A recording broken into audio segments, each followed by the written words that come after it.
karakter secara umum ini Padang ini kayaknya petarung. Petarung, ya orang rantau, orang merantau lah petarung. Di mana-mana ada. Usaha fotokopi ketemu orang Padang gitu kan. Konveksi ada orang Padang. Banyak usaha-usaha itu. Ya. Mereka pergi tidak membawa apa-apa soalnya. Jadi mereka harus bertarung di sini. Ya kan? Iya, Gak ada pilihan lain. Jadi anak laki-laki Padang keluar Padang itu tidak bawa apa-apa? Gak apa-apa.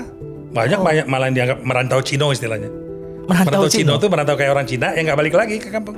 Jadi dulu orang Minang itu umurnya akil balik, dia gak boleh lagi tidur di rumah gadang. Dia harus tinggal di surau. Tak kurung gak di luar. Itu apa artinya bang? Terkurung maunya di luar. Ya gak kukurung dong kalau di luar. Iya kan? Iya. Terhimpit di atas. Terhimpit maunya di atas. Kalau di atas terhimpit namanya. Nah, orang Minang tuh kayak gitu. Kampung Ambon, Kampung Jawa, ada nggak Kampung Minang di Jakarta? Oh iya, nggak saya belum pernah dengar ya. Karena mereka terbiasa beradaptasi dengan kegiatan hidup orang di tempat dimanapun dia merantau. Kenapa orang Minang dikatain pelit? Ini kan pertanyaan di buku ini. Kenapa orang bilang pelit gitu? Mereka bukan pelit sebenarnya, baretong. Baretong itu berhitung. Perhitungan mungkin ya. Apa-apa tuh dia berhitung. Karena dia hidup dengan uang yang ada. Tersinggung nggak itu orang Padang disebut? Orang Padang pelit gitu. Ya tersinggung lah, karena sebenarnya mereka nggak pelit. Ada satu prinsip orang Minang yang sering dilupakan ya, dan itu kemudian membuat orang Minang punya ciri itu. Mereka sebutnya alam terkembang jadi guru. Nah itu harus diterjemahkan bang apa? Ya, alam terkembang jadi guru.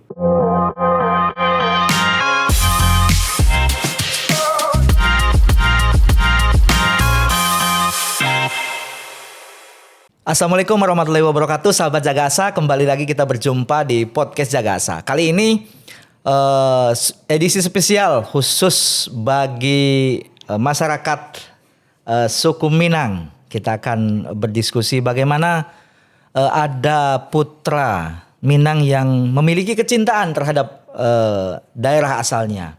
Cuman uniknya ketika tadi saya ngobrol-ngobrol di awal, beliau ini ternyata hanya 5 tahun berada di kampung aslinya. Tentu menarik. Kenapa orang asal Minang yang baru 5 tahun atau hanya 5 tahun tinggal di daerahnya, lebih banyak tinggal di luar, tetapi memiliki kecintaan terhadap suku Minang yang begitu luar biasa. Dan beliau tuliskan dari beberapa bukunya, ada buku Gampo, Robohnya Rumah Gadang Kami. Kemudian ada juga satu buku cerita waktu hujan, dan ada satu buku terkait dengan arkeolog. Dan sudah hadir di studio Jagasa penulisnya sekaligus budayawan, tokoh yang akan kita diskusi pada podcast kali ini.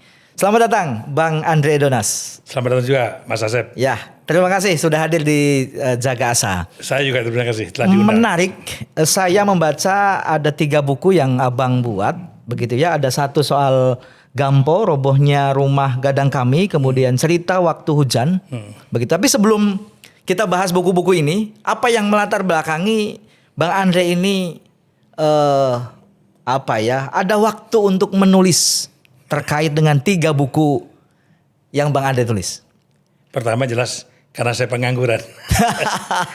Masa seorang Andre Donas masa pengangguran? Ya, maksudnya pengangguran, saya tidak lagi bekerja di bidang di advertising dalam artian bekerja resmi di kantor gitu. Iya. Karena depositnya sudah cukup, jadi tidak ada yang dikerjakan begitu ya. Anak buah yang mengerjakan ya. Enggak juga. Jadi saya mulai beralih memanfaatkan pengetahuan komunikasi saya ini untuk mengembangkan konten-konten arkeologi. Jadi sebenarnya begitu saya berhenti di arkeologi, lulus di arkeologi, saya nggak pernah berhenti sebenarnya mencintai arkeologi. Nah, menariknya Bang Andre ini jurusan sekolahnya arkeolog. Banyak menggeluti pekerjaan di dunia komunikasi, begitu ya. Seorang pengajar juga, tetapi juga menulis terkait dengan kampung halaman. Ya ini bahagian aja sebenarnya. Jadi begitu saya selesai bekerja di advertising, gitu ya, saya kembali memanfaatkan pengetahuan dan keterampilan saya sebagai seorang komunikator, untuk mengembangkan konten-konten, mempopulerkan, mempromosikan gitu ya, konten-konten kebudayaan, arkeologi dan kebudayaan. Dan kenapa saya memilih kampung halaman saya yang pertama kali di buku saya, karena itu yang paling dekat dengan diri saya. Jadi sebenarnya ini bentuk kecintaan saya kepada kebudayaan dan arkeologi gitu, yang membuat saya memanfaatkan pengetahuan komunikasi saya ini. Nah pertanyaannya begini Bang, Abang kan tadi cerita di Padang itu hanya 5 tahun ya? Iya, Itu benar. usia berapa tuh Bang? Usia 13 tahun sampai 18. Saya lulus SMA. 13 sampai 18. Itu di Padang. Orang tua tapi asli dua-duanya Padang. Padang dua-duanya. Selain di usia itu berarti Abang di luar Padang begitu Bang ya? Dia saya di Jakarta. Jadi umur 2 tahun saya di Jakarta.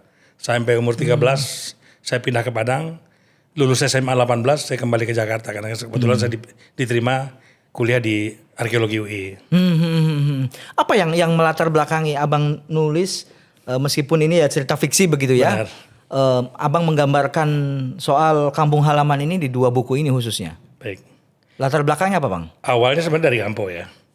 Kalau kita baca dari buku Kampo ini, diawali dengan kehidupan saya di Jakarta yang memang mengenal kampung lewat sesuatu yang agak aneh. Iya. Dikatain Padang pelit, Padang bengkok gitu. Itu pengalaman saya pertama kali Oh. berkenalan dengan yang namanya Padang atau Minang gitu ya. Saya tanya ke ibu saya tanya ke paman saya, om saya, kenapa itu? Mereka nggak bisa memberikan jawaban itu. Oh. Kemudian saya mulai belajar tuh. Kebetulan karena memang om saya itu bekerja di mengumpulkan kertas-kertas Iya. bekas gitu ya. Saya banyak baca, lalu saya belajar di sekolah. Dapat dari ibu saya juga baca-baca buku gitu ya.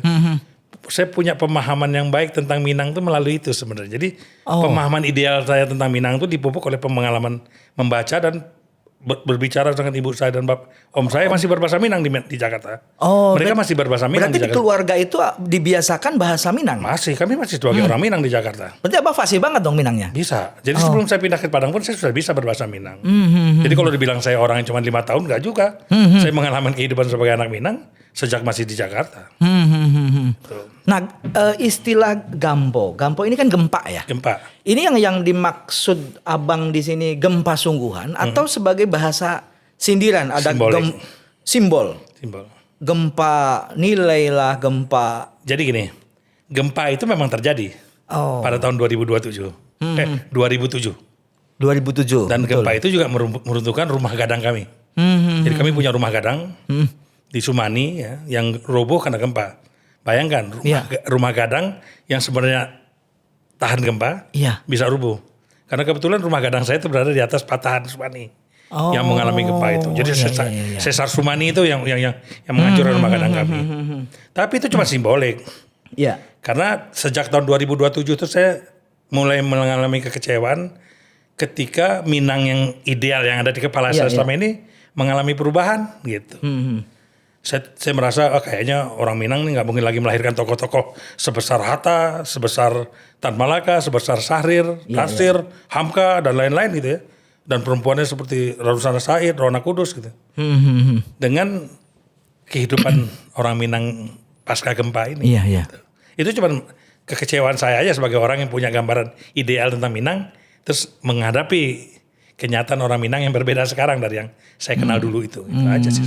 Oh, berarti yang Abang capture dulu itu ketika Abang bersekolah Di sana, itu tahun berapa Bang? saya sekolah dari tahun 79 sampai 84. Saya lulus 84. Di sekolah di Padang, SMA 4 Padang. di SMA. Berarti sekolah negeri begitu ya Bang? Sekolah Ya? negeri. Sehari-hari berarti Abang ya bergaul begitu dengan Dengan bahasa Minang, dengan cara hidup orang Minang. Dan saya juga masih pulang kampung.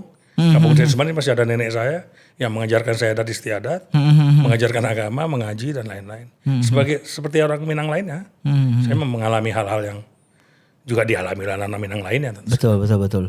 Dan Abang menangkap ada pergeseran itu sehingga Abang sebut ya ada gampo ini begitu ya. Ya karena kebetulan saya melihatnya dari luar ya.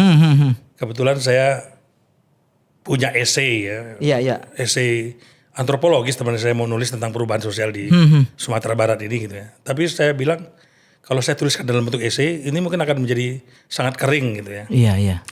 Udah saya bikin novel aja deh supaya orang Betul. yang bacanya lebih banyak dan orang lebih tertarik karena ada cerita-ceritanya, ada fiksi yang bisa membawa ke sana. Ini sebenarnya semi autobiografi juga sebenarnya. Karena selain fiksi di sana itu cerita tentang masa kecil saya sampai saya mengalami sendiri situasi itu. Berarti buku ini tuh didasari pada cerita nyata, Bang? Yang paling gampang menggambarkan bagaimana kekecewaan seorang anak Minang yang terhadap perubahan itu adalah anak Minang yang merasakan itu sendiri. Dan saya kan orang yang merasakan itu. Oh. Jadi saya menulis berdasarkan pengalaman saya sebagai anak Minang. Ada nggak komentar sejawat, rekan atau keluarga setelah membaca ini? Ya, banyak yang menyatakan iya dan banyak juga nggak suka. Oh, pro kontra terjadi begitu Bang? Pastilah, pasti terjadi lah. Karena bagaimana orang mengalami Minang gitu ya, Iya, kan iya, nggak sama, kan nggak harus sama juga dengan yang, Betul, yang saya betul, alami. betul. Gitu. Jadi buku saya ini juga nggak menyatakan satu-satunya kebenaran tentang pandangan Betul. terhadap Minang. Ini perspektif Abang begitu ya, Benar, terkait dengan adanya perubahan-perubahan yang ada di Minang begitu Bang. Begitu. Nah, kalau tidak salah Minang ini bagaimana ada kekhasan dalam memperlakukan perempuan Bang. Di buku ini juga saya baca disinggung. Apa pesan yang ingin Abang gambarkan terkait dengan sosok perempuan Minang yang Minang itu ya. Kalau di buku kampung nggak terlampau Iya, jelas ya. Karena di sana lebih menceritakan tentang bagaimana perubahan orang Minang yang dirasakan oleh si tokoh Ando ini. Nah, ada tokoh fiktif namanya Nami yang kemudian berpacaran sama dia sejak kecil. Dan dia jadi perempuan yang pintar. Itu digambarkan Nami itu anak yang pintar. Iya. Itu memperlihatkan Minang memberikan peluang pada perempuan untuk maju. Oh. Ya, dia menjadi lapisan atas kelompok partai tertentu gitu ya. Buat dia menjadi anak yang pintar di situ gitu. Jadi Minang melihat perempuan sebagai bukan sebagai masalah. Bahkan orang Minang mengagungkan perempuan dengan menjadikan dia bundokan doang. Iya. Tapi di buku yang satu lagi tentang cerita waktu hujan, ini kan menceritakan pengalaman ibu saya. Yang cerita waktu hujan. Semuanya ini ada 12 cerpen yang menceritakan bagaimana pengalaman ibu saya mengalami dirinya sebagai orang Minang. Dan itu sangat berlawanan dengan apa yang kita ceritakan barusan. Orang Minang diangkat derajatnya bla bla bla. Oh. Ibu saya merasakan sebaliknya. Ketika dia di poligami, dia nggak didukung oleh orang kampungnya dan dianggap sebagai sesuatu yang biasa. Kepergiannya ke Jakarta melarikan diri dari poligami itu bahkan dianggap sebagai kebodohan. Perempuan yang tidak tabah gitu. Ibuku sampai bilang adat mana yang membiarkan perempuan dihancurkan gitu, dengan cara itu. Dan bilang perempuan yang adat yang tidak melindungi perempuan itu bukan adatnya sesungguhnya. Ibuku bukan hanya melawan tradisi, dia juga melawan adat istiadat.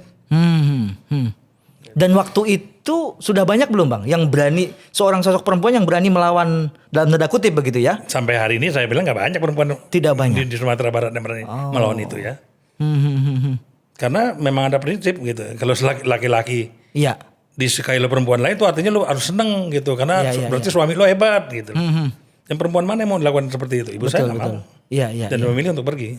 Meskipun secara agama diperbolehkan, tetapi ini kan prinsip. Bukan hanya secara agama, secara adat malah didorong. Oh, di sana didorong. Seorang kepala suku, datua gitu. Oh. Seorang ulama akan lebih dihargai kalau dia memiliki itu sampai sekarang Bang? Kalau sekarang saya nggak tahu persisnya ya. Tapi itu kebanggaan buat laki-laki Minang.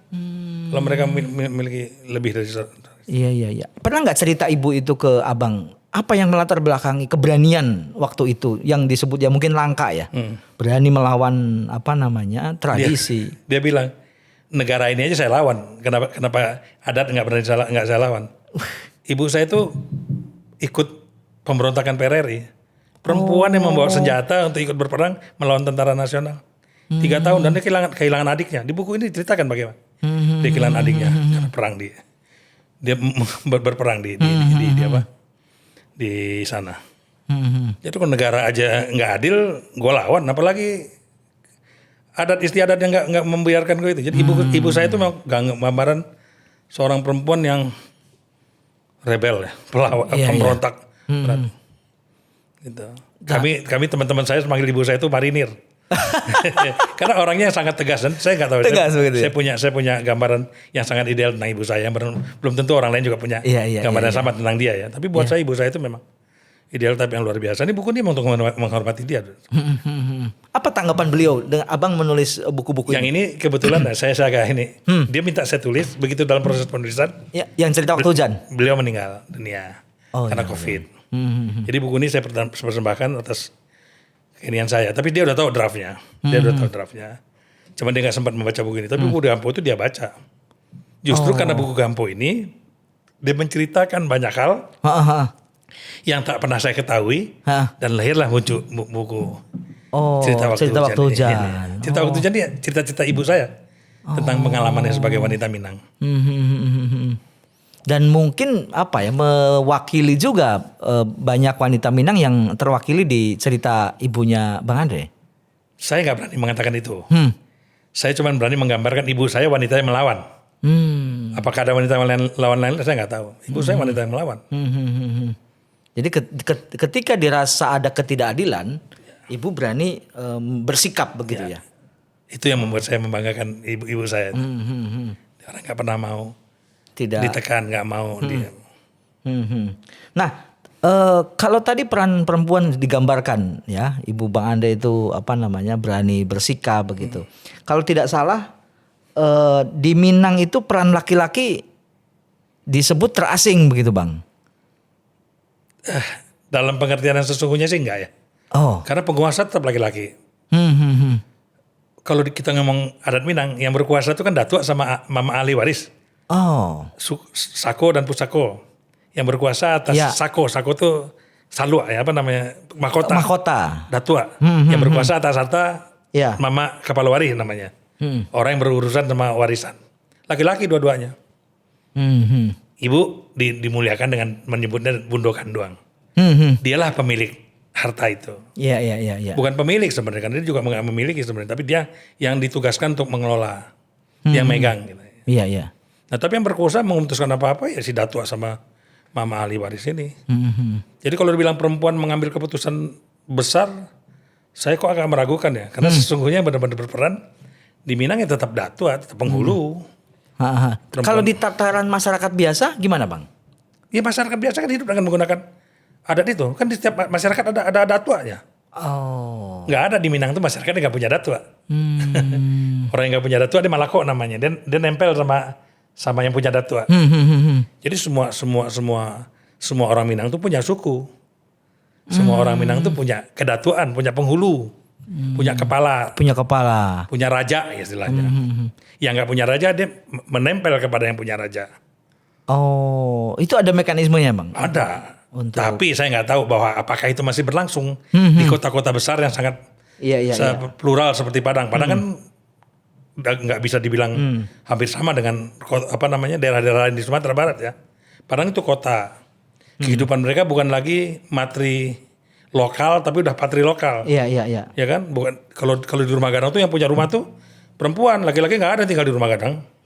Kecuali Sumando. Sumando tuh laki-laki yang dianggap bertamu di sana lah. Gitu. Kalau di Kota Padang, kepala keluarga tuh laki-laki, yang punya rumah tuh laki-laki bukan perempuan. Oh, justru pernyataan laki-laki yang berkuasa atau pernyataan laki-laki yang terasing itu tidak laki-laki yang terasing yang tidak tepat berarti. Laki-laki terasing dalam pengertian adat ya. Orang Minang tuh laki-laki itu kalau dia menikah, dia tidak tinggal di rumah keluarganya yang lama. Dia tinggal di rumah keluarga yang baru sebagai tamu, orang Sumando. Sumando itu tamu namanya. Kedudukannya tuh kayak kalau dalam bahasa Minangnya seperti debu di atas tungku. Kena angin terbang. Jadi posisinya nggak terlalu kuat. Barangkali ada orang bilang, mungkin Muhtar Naim yang bilang, kenapa orang Minang laki-laki itu banyak merantau? Karena posisinya di kampung juga nggak banyak dibutuhkan lah. Dia mencari duit bukan buat anak-anaknya, dia mencari duit buat kaumnya. Kalau saya menikah sama orang Minang banyak. Saya begitu pagi, saya harus pergi ke ladang keluarga saya dan mencari nafkah buat ponakan-ponakan saya, bukan buat anak-anak saya. Anak-anak saya diberikan makan oleh paman dari ibunya, dari istri saya, dari mama dari istrinya. Jadi yang berkuasa tuh mama. Kalau di kampung ya. Kalau di Padang kita udah nggak bisa lagi, karena Padang udah nggak ada lagi itu. Kalau tidak memenuhi ketentuan itu gimana Bang? Apa sanksi sosial yang diberikan? Sampai hari ini nggak ada yang tidak memenuhi situasi ketentuan itu. Karena yang bakalan dapat sako dan pusako itu ya hanya orang yang mau mengikuti itu. Iya. Iya. Ketika orang luar menikah dengan orang Padang juga harus mengikuti berarti Bang? Iya, dia orang Sumando dianggap. Tamu. Iya. Mau tidak mau harus mengikuti adat. Kuat banget berarti ya Bang ya adat. Karena adat dipegang dari keluarga Batang Rumah Gadang. Rumah Gadang yang ngasih perempuan. Jadi yang mewarisi gitu ya, Sako dan Pusako itu dari keluarga besar perempuan, nggak ada laki-laki. Iya. Tapi yang tetap aja yang laki-laki yang berkuasa lah. Nah itu apa namanya? Yang dari sisi apa namanya filosofis perempuan yang punya menguasai Sako, ini iya. yang menguasai barang gitu. Iya, tetapi pada Yang kenyataannya mengelola laki-laki gitu Bang. Ini unik begitu Bang ya. Unik. Nah, apa pesan yang ingin Abang sampaikan dalam buku Gampo ini terkait dengan nostalgia masa lalu, value-value masa lalu dengan realitas hari ini gitu Bang. Oke. Buku ini juga sebenarnya menyentil perubahan yang saya maksud ya. Saya membayangkan, karena saya punya pemahaman yang ideal tentang orang Minang, saya membayangkan Minang itu masih seperti zaman Tan Malaka, zaman Sahril, zaman Hatta, Hamka gitu ya. Orang-orang pinter itulah gitu ya. Tentu saja pada saat saya pulang ke Padang saya mengharapkan itu. Dan memang gitu ya, ada konfirmasi dari kesenangan orang Minang belajar. Teman-teman saya orang Minang tuh pinter-pinter. Teman banget belajar itu. Iya. Jadi kalau saya melihat orang Minang tuh pinter-pinter ya karena memang punya tradisi belajar yang luar biasa, alam yang elok, adat istiadat yang kuat dan agama yang progresif menurut saya cukup mendukung situasi yang ada di kepala saya. Gitu. Nah, buku ini sebenarnya mengkritik pada masa pasca reformasi gitu ya. Iya. Sebenarnya ada dialektika yang terjadi antara agama yang progresif, ilmu modern, adat istiadat yang sangat kuat gitu ya. Mereka bertarung tuh. Melahirkan satu situasi munculnya tokoh-tokoh hebat yang saya sebutkan tadi. Pasca reformasi, saya lihat yang namanya ilmuwan, orang-orang ilmuwan ya, orang-orang adat tersubordinasi oleh kaum agama. Oh. Jadi kaum agama, ilmuwan apa-apa harus ngelihat ke agama. Adat apa-apa harus disesuaikan dengan agama. Itulah. Itu menyebabkan kemudian gitu, buat orang Minang yang sekarang merasa nggak apa-apa, orang Minang jauh lebih religius, lebih beragama hari ini, jauh lebih baik. Tapi harapan saya akan munculnya tokoh-tokoh seperti yang pertama itu nggak akan muncul kalau agama mensubordinasi dua tungku lainnya yang memang harus dinyalakan dengan cara yang sama. Kalau orang bilang tiga tungku sejarangan tuh. Kalau buat saya, agama, adat, ilmu harus saling harus berdialektika. Harusnya gitu. berdialektika. Benar. Tidak mendominasi salah satu. Nah, ketika yang satu mendominasi, menurut yang dua lagi bisa mati. Buku ini menceritakan tentang itu. Kegalauan saya ketika agama menjadi sangat superior gitu. Dibandingkan agama, ilmu dan adat istiadat.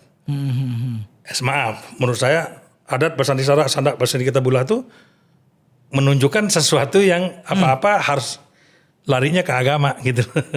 Iya kan? Itu yang mengharuskan dalam tanda kutip itu siapa sih Bang? Itu menurut saya hal yang baru muncul sekitar pasca PRRI lah. Tahun 70, 80-an, 90-an. Tapi diangkat-angkat kembali menjadi sesuatu yang besar baru beberapa tahun belakangan. Kalau dari buku ini saya belajar tentang catatan Imam Bonjol. Iya. Kan sebenarnya munculnya adat Basandi Sarak, Sandak Basandi Kitabulah itu karena terjadi perperangan antara kaum adat sama agama di Padri. Gitu loh. Ketika terjadi perdamaian, yang muncul terus sebenarnya adat Basandi Sarak, Sarak Basandi adat. Itu di catatan Imam Bonjol. Tapi itu hilang. Orang nggak pernah kembali ke sana. Adat Basandi Sarak, Sarak Basandi Kitabulah. Jadi adat harus mengikuti ajaran agama. Artinya agama akhirnya memenangkan pertarungan yang terjadi di masa Padri dulu. Saya melihatnya itu. Saya nggak anti agama. Tapi superioritas agama menyebabkan dua tungku lainnya nggak menyalah sama besarnya, itu menyebabkan saya ini ya. Saya ragu gitu ya. Lahirnya orang pintar itu akan muncul. Gitu. Tapi sekali kebudayaan nggak bisa diatur sedemikian rupa ya. Kita punya desain seperti apapun kebudayaan, pasti ada devian, pasti ada apa-apa. Saya kok melihat anak-anak muda Minang banyak yang bagus sekarang. Maaf ya, barangkali karena sosial media atau muncul itu ya, banyak yang hebat-hebat sekarang. Dan mereka nggak mengalami proses yang pertarungan ini. Jadi sebenarnya ini nih, mereka devian nih sebenarnya. Orang-orang yang nggak dididik dengan cara yang sama, tapi kemudian memunculkan kepintaran-kepintaran baru ya, saya nggak tahu ya. Nggak perlu disebutin lah. Tapi mungkin harapan abang akan munculnya tokoh-tokoh dari generasi muda ini bisa jadi embrio gitu bang ya. Benar. Saya malah justru jangan-jangan caranya nggak dengan mengembalikan dialektika itu. Iya. Sejarah pasti ngelawan sesuatu yang nggak disenengin lah. Pasti anak-anak muda pasti akan mencari jalannya sendiri Betul. untuk menemukan format baru bagaimana menjadi anak Minang yang jauh lebih baik. Nah saya merasakan sintesa baru itu muncul. Gitu. Jadi jawaban dari kegalauan abang itu justru ada Beberapa tahun lalu gambarannya di anak muda sekarang. saya lihat begitu. Banyak tokoh-tokoh kan. Iya. Tokoh-tokoh Minang baru ya. Betul, Walaupun betul, belum muncul di itu ya. Betul. Tapi ya Ferry Irwandi lah, si apa namanya Hasan Nasbi, Ande Rosiade gitu ya, Pak Fadlizon gitu. Menurut saya tokoh-tokoh yang juga patut banyak Iya ya. dan punya karakternya masing-masing. Benar gitu. Itu yang saya maksud gitu. Jadi barangkali gitu kecemasan saya soal rusaknya dialektika itu nggak perlu dirisaukan lagi karena iya. kayaknya nih anak-anak muda ini udah keluar dengan caranya sendiri untuk memunculkan profil dia gitu ya. Betul. Tapi secara umum gini bang, mungkin kalau saya yang orang awam, orang luar ya, melihat karakter Padang itu misalnya, memang karakter secara umum ini Padang ini kayaknya petarung. Petarung, ya orang merantau orang petarung. Di mana-mana ada, itu kan usaha. Kalau nasi Padang jelas ya itu paling terkenal di dunia pun terkenal gitu ya. Usaha fotokopi ketemu orang Padang gitu kan. Usaha konveksi ada orang Padang. Banyak usaha-usaha itu ketemunya orang Padang. Jualan baju di Tanah Abang itu orang Padang begitu. Maka mungkin ya itu tadi karena jiwa petarung yang secara umum itu tadi akhirnya akan secara alamiah. Mereka pergi tidak membawa apa-apa soalnya. Jadi mereka harus bertarung di sini. Ya kan? Iya, ada pilihan lain. Jadi anak laki-laki Padang keluar Padang itu tidak bawa apa-apa? Enggak apa-apa. Banyak malah yang dianggap merantau Cino istilahnya. Merantau Cino itu merantau kayak orang Cina yang enggak balik lagi ke kampung. Gitu. Iya. Mereka harus bertarung kalau mau hidup. Maaf, ini nggak seperti orang Sunda nih. Yang datang ke Jakarta, begitu susah makan dibalik lagi ke kampung. Karena deket bang. Balongnya ada, ya kan masih bisa makan di ini. Orang Minang malu kalau pulang lagi. Kalau digagal di rantau dia malu, balik lagi. Di samping ongkosnya mahal. Iya. Dia harus bertarung. Itu sebabnya kemudian, saya baru ketemu tuh. Kenapa orang Minang dikatain pelit? Ini kan pertanyaan di buku ini. Kenapa orang bilang pelit gitu? Mereka bukan pelit sebenarnya, baretong. Baretong itu berhitung. Perhitungan mungkin ya. Apa-apa tuh dia berhitung. Karena dia hidup dengan uang yang ada. Gitu. Mereka punya kebiasaan berhitung. Tersinggung gak itu orang Padang disebut? Orang Padang pelit gitu? Ya tersinggung lah. Karena sebenarnya mereka gak pelit. Mereka lebih berhitung. Baretong. Baretong itu ada tradisi. Ini kalau baca buku Gampung ini ada tradisi di mana kalau ada satu keluarga kawin nih, iya. Kemudian duitnya nggak cukup, baretong lah orang satu kampung, ya masing-masing nyumbang supaya ongkos perkawinan ini ditanggung oleh banyak orang, itu namanya baretong. Jadi mereka apa-apa berhitung, bukannya pelit, apa-apa berhitungan dia nggak tahu ya. Kalau orang beranggapan pelit itu sama dengan perhitungan, ya terserah. Orang Padang memang lebih perhitungan. Iya. Mereka kalau hidupnya susah di Jakarta. Soalnya orang Padang sekarang sih enggak ya. Di Jakarta enggak susah. Oke bang, menarik sekali dua buku ini. Saya beralih ke ini bang. Cerita waktu hujan. Di sini menggambarkan tadi, abang kan cerita ini banyak terinspirasi dari kisah ibu begitu ya. Kalau boleh diceritakan, di sini kan ada gambaran wanita Padang. Ya, yang abang ceritakan. Apa yang mungkin bisa disampaikan kepada dunia, wanita Padang yang asli itu seperti apa sih sebenarnya? Tukang lawan. Tapi dalam arti positif. Positif. Mereka petarung. Perempuan Minang itu perempuan yang petarung. Gitu. Berkali-kali Belanda dan agama Islam. Iya. Memaksa perempuan untuk tidak berada di luar rumahnya. Dia kurung dalam pengertian tertentu, penjara oleh rumah gadang gitu. Mati membusuk sebagai perempuan gitu. Ibu saya keluar dan perempuan-perempuan pada masa itu keluar. Rohana Kudus, si Said siapa? Rasuna Said dan lain-lain. Orang-orang yang berani keluar dari keterkungkungan rumah keadaan dengan memenjarakan itu.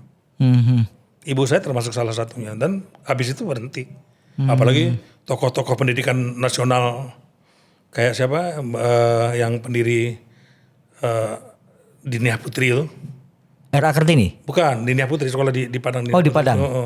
Yunusiah. Itu tokoh perempuan. Tokoh perempuan sangat, nenek saya lulusan itu juga. Dan kemudian jadi tokoh pendidikan di kampung saya.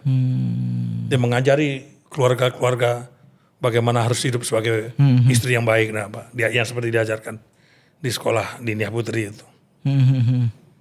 Jadi perempuan belajar, perempuan duluan dapat sekolah. Dibandingkan Kartini ya. Iya. Kartini tahun itu masih susah memperoleh sekolah. Anak-anak Minang udah banyak dapat peluang karena dia berani ngelawan untuk itu. Sampai hari ini karakter itu masih ada muncul di anak-anak generasi milenial begitu. Apanya? Karakter melawan, kemudian punya ingin kalau ada keterkungkungan mereka ingin melakukan pembebasan dari sisi Kalau overall ya nggak perlu orang Minang muda, tua dan kemudian perempuan dan laki-laki ya. Orang Minang tuh pada dasarnya pemberontak. Dia nggak biasa dipaksa. Bahkan juga dengan cara yang licik. Mereka percaya tak kurung nggak di luar. Itu apa artinya, Bang? Terkurung maunya di luar. Ya nggak kukurung dong kalau di luar. Iya kan? Iya. Tapi di teh. Terhimpit maunya di atas. Kalau di atas terhimpit namanya. Nah, orang Minang tuh kayak gitu. Gitu. Mereka harus selalu melawan untuk memperbaiki situasi dirinya. Itulah yang kemudian menjadikan orang Minang itu survive. Sikapnya itu membuat dia survive. Tapi mereka punya kemampuan adaptif yang luar biasa ya. Coba lihat orang Minang. Iya. Nggak ada. Kampung Ambon, Kampung Jawa, ada nggak Kampung Minang di Jakarta? Oh iya, saya belum pernah dengar ya. Karena mereka terbiasa beradaptasi dengan kegiatan hidup orang di tempat dimanapun dia merantau. Nggak ada kampung, kayak kampung Cina ada kan, kampung Arab ada, kampung Padang nggak ada. Karena mereka sangat adaptif. Nah, apa mungkin value yang bisa Abang sampaikan bagaimana orang Padang beradaptasi dengan lingkungan barunya? Sangat baik saya kira, nggak pernah ada masalah apa-apa. Bukan, maksudnya cara-cara yang dilakukan mungkin ada tadi kalau Abang sebagai ahli komunikasi, dari sisi komunikasinya atau dari sisi apanya bagaimana? Ada satu prinsip orang Minang yang sering dilupakan ya, dan itu kemudian membuat orang Minang punya ciri itu sebenarnya. Mereka sebutnya alam terkembang jadi guru. Nah, itu harus diterjemahkan Bang Abang. Ya, alam terkembang jadi guru. Orang Minang tuh belajar dari kehidupan sehari-hari, dari alam yang terkembang. Oh. Dia belajar dari mana aja. Alam terkembang ini jadi guru dia. Oh. Itu sebabnya dia belajar untuk dari situasi yang dihadapi. Ketika di rantau ketemu orang, dia belajar bagaimana memahami orang ini, memahami orang itu. Jadi ketika orang berprinsip alam terkembang jadi guru, gitu, itu kemampuan adaptasinya akan lebih baik menurut saya. Oh, iya. Mereka yang bilang juga kan, di mana bumi dipijak, di situ langit dijunjung. Langit dijunjung, orang betul. Minang juga yang ngomong itu kan. Oh, itu dari Minang. Di mana bumi dipijak, di situ langit dijunjung. Iya. Orang Minang itu yang ngomong. Oh, itu filosofi bagaimana orang Minang beradaptasi dengan lingkungan baru. Benar. Begitu ya Bang ya. Hatta waktu dia menolak PRRI, Hatta kan nggak setuju PRRI. Oh. Apa yang dia bilang? Di tanah ini, di tanah mana, dari Papua sampai Aceh, itu adalah tanah air kita. Jadi nggak usah dipisah-pisahin. Ini negeri Minang, ini negeri Jawa, ini negeri Sunda. Iya. Jadi di mana kita di mana kita berjuang, disitulah tanah air kita. Gitu. Jadi orang Minang tuh menganggap negeri ini semuanya adalah tanah air dia, gitu. Gitu. Nggak perlu dibeda-bedain lah lo sebagai orang Minang. Nah, dengan kemampuan adaptasi yang begitu menurut saya bagus begitu orang-orang Minang. Sebenarnya apa sih yang modal utama orang Minang dalam dia keluar tidak di Minang begitu? Apa yang mereka modal utamanya itu Bang? Untuk keluar. Iya. Nah, saya kembali nih ke kredo, ada 3 ya. Surau, lapau, rantau. Saya nggak tahu ini seberapa kuat pengaruh ini dalam kehidupan orang Minang, karena yang namanya surau udah nggak ada lagi. Jadi dulu Orang Minang itu umurnya akil balik, dia nggak boleh lagi tidur di rumah gadang. Oh. Dia harus tinggal di surau. Di surau itu dia belajar mengaji, dia belajar pelajaran-pelajaran hidup, bersilat, mendapat pengetahuan dari orang-orang yang baru pulang, laki-laki yang baru pulang dari rantau, menceritakan pengalaman-pengalamannya. Ya, jadi anak-anak itu selain mendapat pengalaman di sekolah, dia mendapat pengalamannya sebagai seorang laki-laki di surau. Surau, di musola, masjid. Ya, surau itu bisa masjid, bukan musola, juga bisa kayak pesantren. Pesantren ya. Tapi pesantren yang nggak dibangun secara khusus ya. Karena anak-anak laki-laki ini memang harus tinggal di surau ini. Karena di rumah dia dikatain sama teman-temannya, masih netek mama lo gitu. Sampai sekarang masih Bang itu? Udah nggak ada kan? Sudah nggak ada? Surau tuh nggak ada lagi sekarang. Jadi fungsi surau itu udah hilang. Anak-anak kecil udah tinggal di rumahnya sendiri sekarang. Nggak pernah jadi proses belajar itu nggak terjadi ya. Kedua, lapau. Apa Orang Padang tuh seneng nongkrong di lapau, di warung. Oh. Ngopinya sedikit, makan goreng dikit, ngomongnya banyak bisa sampai sore. Nah, di sini mereka melatih logika nih di surau. Di sini mereka melatih retorika. Kemampuan berdebat, kemampuan memenangkan,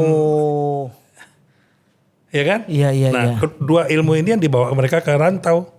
Orang Minang tuh pinter ngomong, Iya. pinter debat, Public speakingnya bagus ya? ini bagus. Itu itu juga saya ceritakan, hilang. Orang Minang tuh juga debat dari dulu. Iya. Makanya frontman dari politik dan kesejahteraan Indonesia muncul di orang-orang Minang kan? Iya. Kenapa sekarang nggak muncul? Tapi muncul di Ferry Irwandi komunikasi bagus Sekarang tuh. nggak, Bang sekarang. Fadlizon bagus tuh. Udah lama enggak. Pasca PRR itu orang-orang Minang tidak lagi memilih ilmu sosial, ilmu humaniora, wartawan sebagai ini mereka sebagai apa? Sebagai profesi mereka. Iya. Mereka memilih dokter, insinyur. Lihat, dokter dan insinyur banyak banget lahir dari Sumatera Barat. Dan orang-orang Minang jauh lebih sejahtera sekarang. Dokter-dokter kan emang insinyur hidupnya sejahtera. Iya. Tapi Minangnya kan nggak muncul. Karena kemampuan orang-orang yang spokesperson yang kayak si Ferry Irwandi itu nggak banyak. Iya. Dulu Hamka, Hatta, siapa namanya, Khairil Anwar, STA, semuanya orang Minang yang megang apa wacana publik gitu ya. Betul. Orang-orang Minang gitu. Sekarang enggak. Mereka nggak mau lagi jadi wartawan, mereka jadi insinyur aja, jadi dokter aja. Ya kan? Iya. Nah itu menyebabkan kemudian kenapa mereka nggak lagi berada di depan jadi frontman ya. Iya. Dia cuma jadi di belakang. Iya. Tapi ya mudah-mudahan tadi kegalauan Bang Andre ini tetap akan muncul di generasi-generasi ke depan begitu ya. Saya sih berharap ya, gitu ya. Karena ini cuma kegalauan yang saya dapatkan dari pengalaman saya. Betul. Tapi saya juga orang percaya bahwa seperti air ya, gagasan dan jalan keluar itu akan menemukan ininya sendiri. Iya. Jadi kalau ada rata tekanan-tekanan budaya yang menyebabkan orang Minang umpamanya nggak bisa keluar, pasti ada cara-cara baru, ada celah-celah baru yang bakal dilewati. Dan menurut saya Ferry Irwandi dan kawan-kawan contoh orang-orang yang keluar dari tekanan itu. Kalau kata pepatah, setiap zaman ada orangnya, setiap orang ada zamannya. Dan mudah-mudahan generasi Padang ke depan akan menemukan, akan muncul tokoh-tokoh yang bisa membawa kembali nama baik atau mengharumkan Amin. Padang dengan karakternya yang luar biasa. Jangan Padang dong, orang Padang itu harusnya kosmopolitan, mengharumkan nama bangsa. Mengharumkan nama bangsa. Karena saya juga mengkritik chauvinisme orang Minang ya. Iya. Orang Minang tuh lagi senang berkumpul-kumpul banget sekarang hari ini. Ya, membela kepentingan etnisnya. Iya. Harusnya dipikirkan bagaimana membangun bangsa. Iya, jadi gitu. tidak lagi Minang gitu Bang ya. Benar gitu. Saya agak alergi nih. Betul. Minang bangga dengan keminangannya dan lupa bahwa tugas dia membangun bangsa ini gitu. Iya. Terima kasih Bang Sama-sama. Andre atas diskusinya, dan sahabat Jagasa, demikian tadi perspektif yang diberikan oleh Bang Andre Donas terkait dengan Minang, terkait dengan Padang. Siapa yang setuju, siapa yang tidak setuju, punya cerita lain, boleh komentar dan kita diskusikan. Sekian dari kami, terima kasih. Salam Jagasa. Makasih Bang.